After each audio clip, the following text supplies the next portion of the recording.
Hola amigos, ¿qué tal? ¿Cómo están? Excelente día.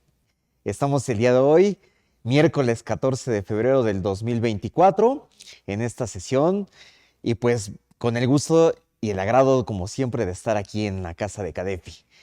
Pues hoy es un día muy especial por la fecha, porque pues hoy es un día de celebración, es un día pues que puedes aprovechar para darle un abrazo a tu compañero de al lado, por el tema de la amistad. Si llevas los chocolates, pues qué bueno, y si no, todavía es momento de poder hacerlo. Así es que aprovecha el momento, pero no te desconectes porfa de esta sesión pues estaremos en esta mañana y parte de la tarde platicando en este tema que hemos denominado preparación de la declaración anual de personas físicas para el 2023, pero vamos a tratarlo desde el punto de vista de integración del expediente. Así es que, pues, la invitación es a que nos acompañes en esta mañana. Tráete el cafecito, el chocolate, lo que desees, pues para que pueda ser más placentero. Hoy la transmisión la estamos llevando a cabo desde el sur de la Ciudad de México, mañana fresca, mañana agradable, y pues qué mejor para hacerlo. Así es que, pues, quédate con nosotros, ¿sale? Ahora, también es un día religiosamente pues de celebración porque empieza la Semana Santa, el día de miércoles de ceniza, así es que también si hoy tenías previsto también destinar un tipo de actividad, pues adelante, también es momento para hacerlo. Y pues ya nada más para concluir y no dejar, pues recuerda que mañana es quincena y pues si hoy tienes el recurso, pues aprovechalo, aprovechalo. Entonces, bienvenidos sean. Pues hoy arrancamos esta mañana con 128 participantes. Ojalá se vayan sumando las demás personas y pues bienvenidos. El éxito de todo curso es la participación y lo que podamos precisamente estarnos retroalimentando con tus experiencias, sus preguntas, todo lo que pueda enriquecer esta comunicación, pues eso nos favorece a toda la comunidad que hoy estamos precisamente participando. Así es que, pues vamos a comenzar. Rodolfo Corona, servidor suyo, amigo, y pues bienvenidas las preguntas, bienvenidos los comentarios, y pues bueno, siempre en el tema de las sesiones creo que tratamos de llevarlos a un tema más práctico que de cuestiones teóricas. Así es que en algunos casos sí andaremos en artículos, en resoluciones. En algunas creo que me gustaría puntualizar más en el sentido estricto de poder hacer la parte del ejercicio práctico. Ustedes tendrán la parte de los materiales y eso buscamos enriquecer esta comunicación, no tanto en los articulados, hoy puntualizando, sino más bien en la cuestión práctica, ya en la parte de los documentos. ¿Y por qué hemos denominado y por qué en esta fecha precisamente hoy este curso, integración del expediente? Pues porque hoy estamos a un día de que se sigan cumpliendo con ciertos requisitos en materia de lo que son declaraciones de retenciones principalmente. La disposición de la ley del impuesto sobre la renta particularmente establece todavía, acompañada de la resolución miscelánea, el cumplimiento de la emisión de lo que son constancias de retención y precisamente establece que es a más tardar el día 15 de febrero. ¿Esto qué quiere decir? Pues prácticamente hoy estando un día antes de la fecha máxima de la emisión de las constancias, pues nos da la oportunidad precisamente de empezar a hacer el análisis de la información que si bien la declaración anual de las personas físicas se va a realizar en el mes de abril, pues hoy es el mejor momento para empezar a prever las situaciones, revisar los documentos, validar la información, de es lo que vamos a platicar el día de hoy y creo que vale la pena entonces que hoy nos acompañes, pues para que trabajemos de manera preventiva y en su caso incluso la cuestión correctiva, ¿ok? Porque ya veremos algunos casos de los que nos hemos encontrado que vamos a compartirles, en los cuales ya incluso vemos ciertos errores que hoy tenemos que empezar a trabajar en la corrección. Oye, Rodolfo, pero ¿por qué si hoy estamos en febrero y está más próxima la declaración anual de las personas morales en el mes de marzo?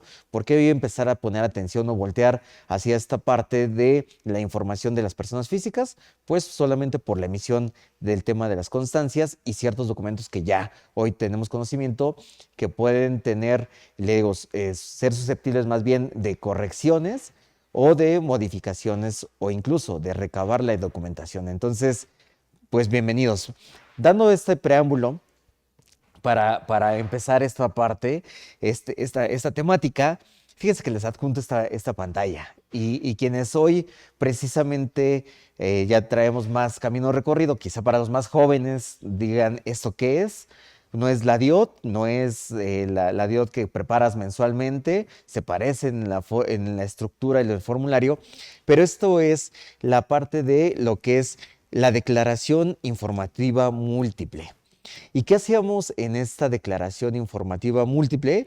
Básicamente aquí presentábamos y cumplíamos con la obligación de las informativas a que teníamos a que estamos obligados dependiendo de las circunstancias y las situaciones, pero precisamente hoy con el tema digital, pues esta parte ya quedó obsoleta, pero me gusta traerlo a connotación, porque esta declaración informativa por muchos años se presentaba precisamente a más tardar el 15 de febrero de cada ejercicio.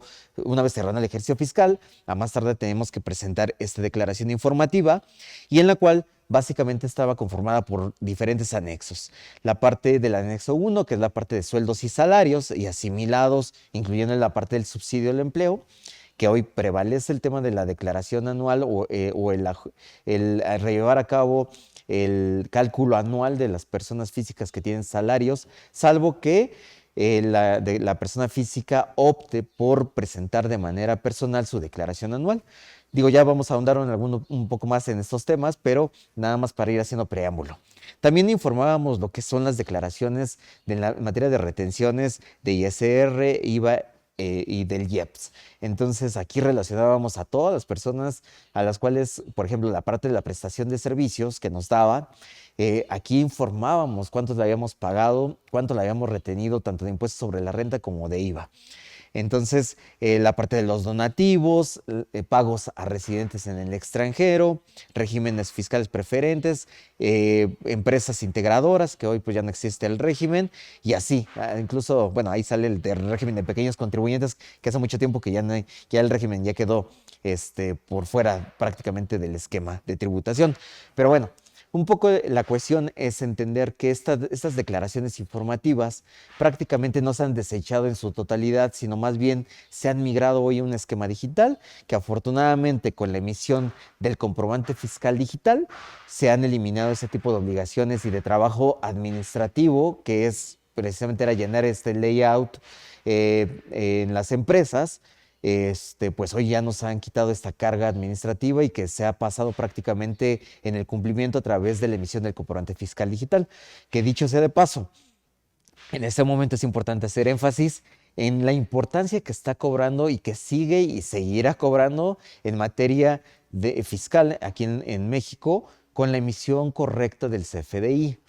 Y sé que no es un tema de conversación de esta mañana, pero seguramente si ya estamos en el proceso de la presentación de las declaraciones de personas morales correspondientes al mes de enero del 2024, nos hemos dado cuenta de una característica particular, que el IVA ya está en la nueva plataforma precisamente del SAT, ¿no? En la cual ya traíamos el ISR a cargo de las empresas, la parte del retenido por sueldos salarios asimilados y el del IVA retenido. Se está sumando la parte del IVA, pero ya se habrán dado cuenta, si es que ya empezaron a explorar esta situación en la presentación de la declaración, es que ya la información del IVA viene precargada.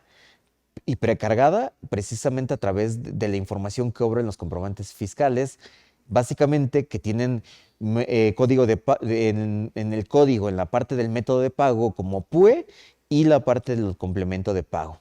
Tanto la parte de los valores, del valor de los actos, actividades grabadas y, ojo, también en la parte del IVA acreditable. ¿Qué nos lleva con esto en esta situación?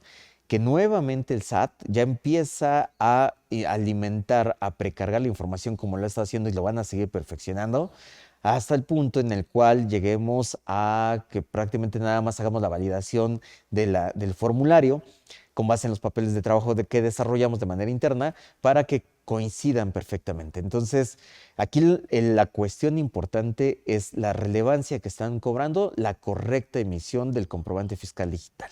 Y como le hemos platicado en algunas de las otras sesiones, hoy pues incluso ya las empresas no necesitan, más bien ya necesitan tener un especialista tanto en la emisión como en la recepción de comprobantes fiscales. Porque luego dicen, es que tu contador me debiste haber dicho, sí, pero a lo mejor yo me doy cuenta, si voy al día contigo, me daré cuenta y yo seré ese filtro.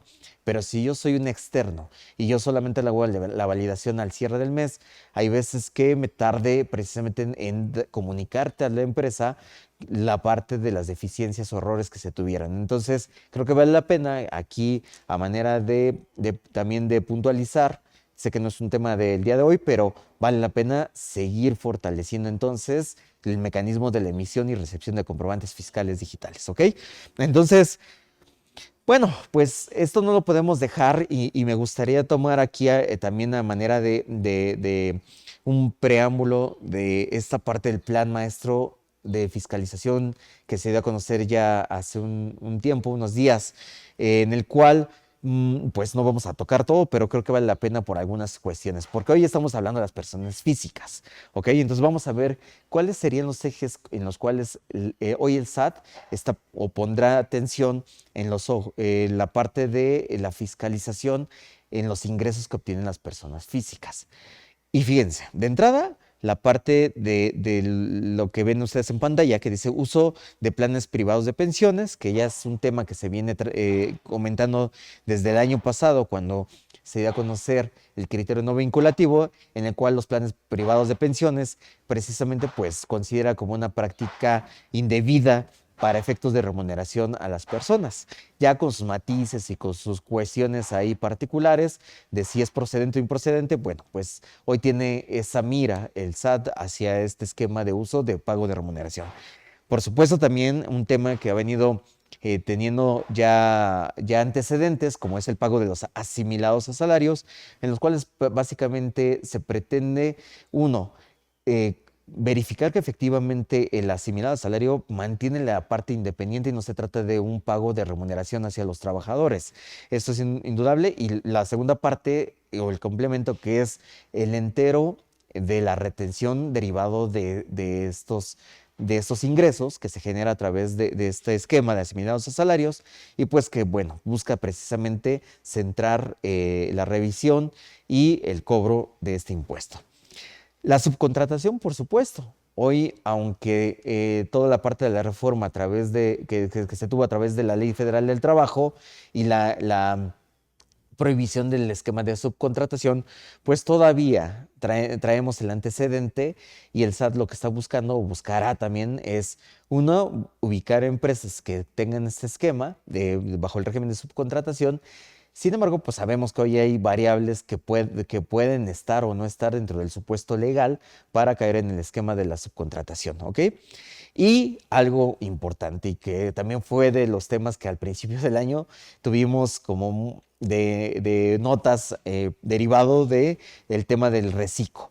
El reciclo, tanto en la expulsión de las personas físicas por no haber cumplido con algunos de los requisitos que se establecieron para ser o estar en el supuesto de la tributación en este esquema, pero básicamente hoy lo que dice es, oye, si yo he detectado que tú realmente llevas a tus trabajadores a través de una figura del reciclo, pues es una prohibición que ya estaba hecha incluso a nivel del Código Fiscal, al tratarse de una conducta también que no debe ejecutarse, porque pues el esquema del reciclo lleva una intención particular, que es la suma de la recaudación, más no un esquema de evasión del impuesto. Entonces, también vale la pena sí considerar estos aspectos, hacia dónde va a mirar el SAT, porque pues hay que estar previendo hacia dónde nos tenemos que mover para cubrir todo lo necesario.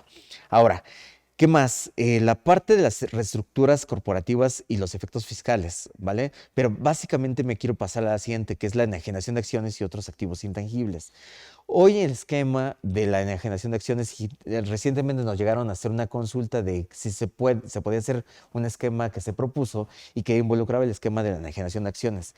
Sin embargo, sabemos que el esquema de la enajenación de acciones no solamente es el proceso de la determinación del impuesto y la posible posible causación del impuesto sobre la renta, en el caso particular, sino todo lo colateral que se debe de cuidar.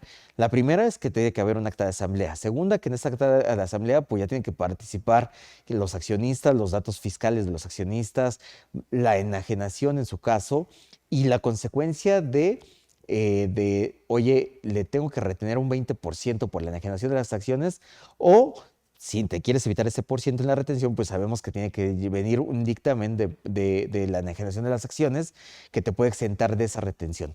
Sin embargo, también tiene la parte del lavado de dinero, por un lado, en materia de que el notario tiene que hacer del conocimiento esta transacción precisamente para efectos de lavado y dependiendo del monto de la transacción, tendrá la obligación o no de cerciorarse que se cuenten con los comprobantes de las transferencias por esta transacción, ¿ok? Entonces, en algunos casos te dice el notario, no hay problema, lo podemos hacer dependiendo de si el capital es relativamente bajo, pero si ya son capitales interesantes, entonces requerirán que efectivamente se demuestre la trazabilidad de la parte de la transferencia de los recursos entre los participantes.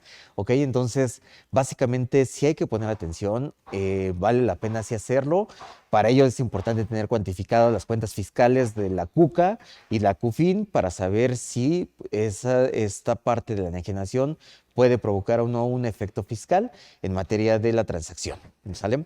Entonces vale la pena ahí poner atención. Y la otra, los financiamientos, capitalización de pasivos y distribución de utilidades. Y creo que esta parte, pues siempre se ha hecho énfasis, incluso en los cursos que han dado otros amigos, colegas.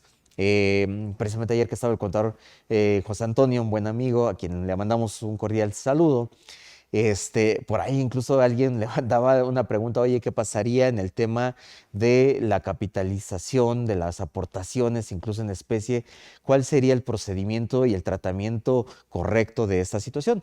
Recordemos muchas veces que los financiamientos en primera mano, hay veces que son, si no son con los bancos, son los socios los que aportan precisamente la parte del financiamiento, del apalancamiento de las empresas. ¿Y qué ha pasado? Y que se ha tocado en diferentes foros, es que pues de entrada nada más hace la transferencia y no hay un documento contractual que ampare esta situación. Segunda, es que hay veces que el socio no tiene amparado debidamente la obtención del ingreso que mete a la empresa en calidad de financiamiento. ¿Ok? Entonces, de entrada, ahí hay una cuestión que siempre hemos comentado, el nivel de contingencia que esto puede generar. La parte de la capitalización de pasivos, por supuesto, en el momento que una persona deja de pagar el financiamiento, pues es un ingreso acumulable. Ya seas persona moral o ya seas persona física, para ti se vuelve un ingreso que tiene que pagar o que tiene un efecto fiscal en la base del contribuyente. Ahora, aquí lo interesante es, oye, ¿en qué momento haces la transacción de la capitalización y cuál es el motivo real que te dice, ya no voy a poder hacer el pago y por lo tanto tengo que acumular el ingreso? O sea, ¿cuál es la parte documental que sustenta esa transacción? Porque hay veces que dicen, ok, vía un acta de asamblea, al capitalizar un pasivo, y toca el capital contable y el capital en alguna partida del capital contable, recordemos que esto es sujeto también a actas de asamblea. ¿Bajo qué términos se está haciendo la asamblea o se realizará la asamblea para el reconocimiento de la deuda? ¿Ok? O sea, sí son cuestiones interesantes que no solamente es la transacción del movimiento contable del pasivo al capital, como lo más común, las aportaciones para futuros aumentos, sino que hemos visto algunas cuestiones donde las empresas dejan de cubrir un pasivo. La cuestión es que si lo capitalizas, ¿bajo qué términos? ¿Cuántas acciones le van a corresponder precisamente en esa capitalización del pasivo? Y el detonante de la información ante la notaría. Entonces también cosas interesantes que hay que cuidar o que hay que tener presentes para que podamos cumplir con la parte documental. Y por supuesto, la distribución de utilidades. Y creo que esta parte cobra vital relevancia porque hemos dicho, ¿no? Que sí hay un cargo fiscal interesante e importante cuando haces una distribución de utilidades, pero no hay que perder de vista la esencia que para eso se crean las empresas y los negocios. si las empresas no generan utilidades, si no generan, pues de alguna forma desde ahí la parte de la esencia, de la esencia de las empresas, que es generar la utilidad y que la misma pues, pueda ser distribuida dependiendo de las circunstancias y de los planes que tenga el negocio, pues la conveniencia de sí hacer la distribución con el cargo fiscal correspondiente. ¿Ok? Entonces, ¿qué pasa con esto y cuál es el objetivo de poner esto en contexto? Es, pues tengo que ir viendo hacia dónde se va a estar moviendo las acciones de fiscalización. Y con ello, lo que yo tengo que considerarlo y que hoy es el mejor momento para hacerlo a través de toda la parte documental, principalmente hoy hablaremos y ya lo empezaremos a ver en unos minutos, la parte de qué requisitos son los que se deben que cumplir, principalmente en materia de lo que es la constancia de retención o la emisión del comprobante fiscal que ampare las retenciones, ¿ok? Entonces, fíjense nada más aquí en esta lámina que es muy interesante.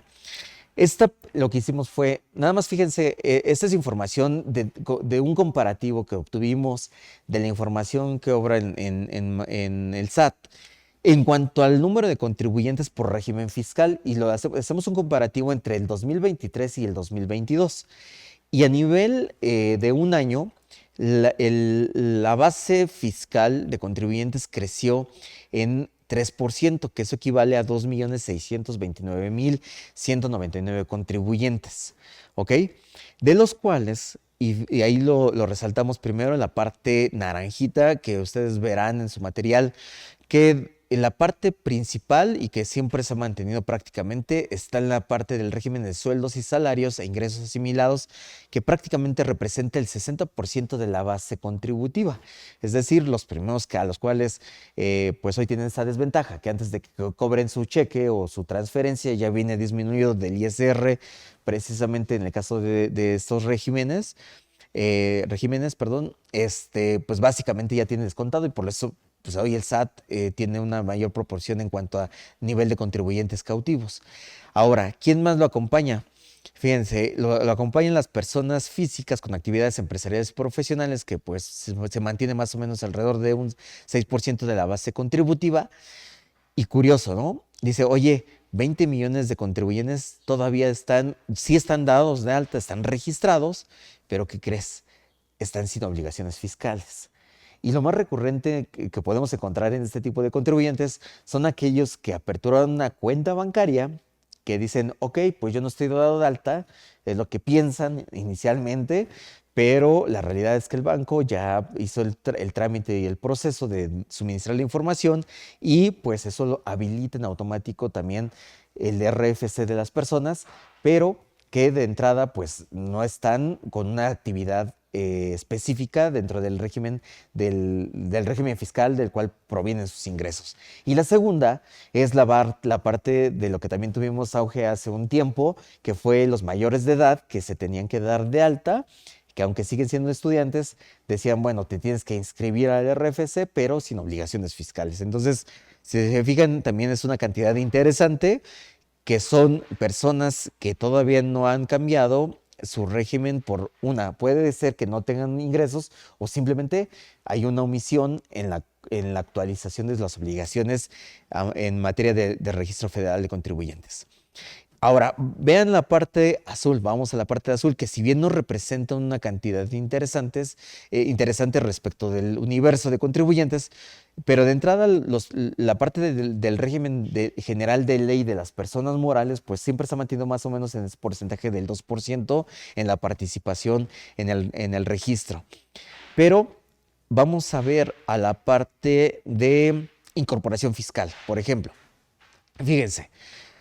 Hoy el régimen de incorporación fiscal representa aproximadamente el 1%. ¿Y por qué lo traigo de connotación? Porque pues en este año ya habíamos platicado que también se cumplen los 10 años del periodo de transición en el cual estaban esos contribuyentes. Entonces, ¿cuál es la tendencia? Pues cuando se cumpla el periodo de transición y dejen de tributar bajo este esquema de incorporación fiscal, tendrán que migrarse al régimen simplificado de confianza o al régimen general, dependiendo de las circunstancias, y esa base pues tenderá a desaparecer y se migrará hacia otra parte importante.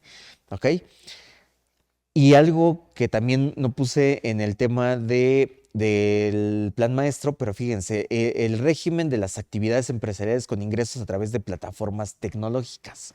Hasta el año pasado, 2022, diciembre de 2022, la base era de 395.675 contribuyentes, que no llegaba ni alcanzaba el 1% respecto del total.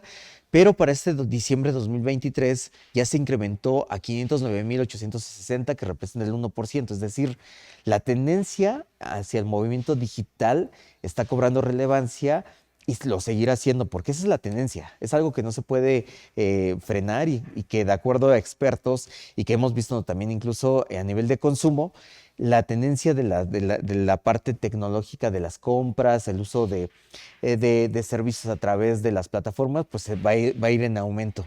¿Y hacia dónde quiere voltear también como parte del plan de fiscalización del SAT? Pues es este sector. Entonces, incrementa el sector, pero también incrementará la fiscalización a este tipo de contribuyentes. Y por supuesto, el tema de lo que son el régimen simplificado de confianza, que por un lado, pues están los expulsados, pero seguramente también llegarán los nuevos o los que logren hacer aclaraciones para lograr permanecer, en su caso, bajo el régimen fiscal. Entonces, pues si nos damos cuenta, esta parte es interesante, incluso también vale la pena tocar el tema de los ingresos, el régimen de los ingresos por dividendos, ¿no? El caso de los socios accionistas, que pues ahí va, incrementa la base de personas morales y en consecuencia incrementan el nivel de socios o accionistas que pueden existir dentro del padrón de contribuyentes. Entonces, pues vamos interpretando esta situación porque pues hacia allá nos vamos a estar moviendo precisamente en nivel de recaudación, o sea, donde van a estar puestos los ojos del SAT en materia de de fiscalización. Bueno, pues con esta pequeña referencia, con estas pequeñas referencias, en esta mañana lo que queremos es que cada uno identifique para cada caso particular los requisitos formales que deben cumplir los documentos. Y me refiero a documentos porque vamos a ver qué tipo de documentos son los que vamos a tener que recabar para cada situación, sean necesarios para integrar un expediente que hoy podemos decir que es un expediente digital que tenemos que contener para los personales, pero también para nuestros clientes, para efectos de ir preparando la declaración anual del ejercicio 2023 que se llevará a cabo en el mes de abril del 2024. Entonces, el objetivo es que hoy cumplamos teniendo estas características, conociendo cuáles son los documentos, qué es lo que tengo que validar, qué tengo que revisar, qué tengo que corregir, qué tengo que solicitar, hacer la sustitución para que pues precisamente tengamos los requisitos necesarios para ya estar prácticamente en abril listos para solamente acomodar las últimas cifras y hacer el envío de la declaración anual. ¿Ok? Entonces vamos a empezar con esta parte, en este resumen. ¿Quiénes son los obligados a presentar la declaración anual tratándose de personas físicas? Y me voy a centrar en la parte de personas físicas. ¿Ok? Eso es importante porque si hoy me preguntaras cuestiones de personas morales, bienvenidas preguntas. Sin embargo, me gustaría que centremos más bien la atención hacia la parte de las personas físicas, ¿sale? Para dejarlo más claro. Bueno, pues vámonos a la parte específicamente de lo que dice el artículo 150 de la Ley del Impuesto sobre la Renta. Aquí vale la pena también hacer la aclaración que todos los articulados que hagamos referencia, si bien nos establece que son el impuesto sobre la renta, estamos trabajando esta mañana sobre esta ley porque es la que regula la obligación en materia de la declaración anual, ¿ok? Entonces, hay que entender que el impuesto se paga pues por año calendario por todos los ingresos que obtenemos las personas físicas, ¿ok? Y dice que son todas excepto los exentos o los que causan un impuesto definitivo. Y vamos a ver cuáles serían en cada caso particular los que se exceptuarían de la obligación del pago del impuesto anual. Esto tiene que llevar a cabo mediante la presentación de una declaración, que es un formulario que nos pone el SAT a disposición a través de la página de internet, y que esto se va a llevar a cabo en el mes de abril del año siguiente. Es decir, si hoy hablamos del ejercicio 2023, pues lo haremos en abril del 2024. ¿Ok?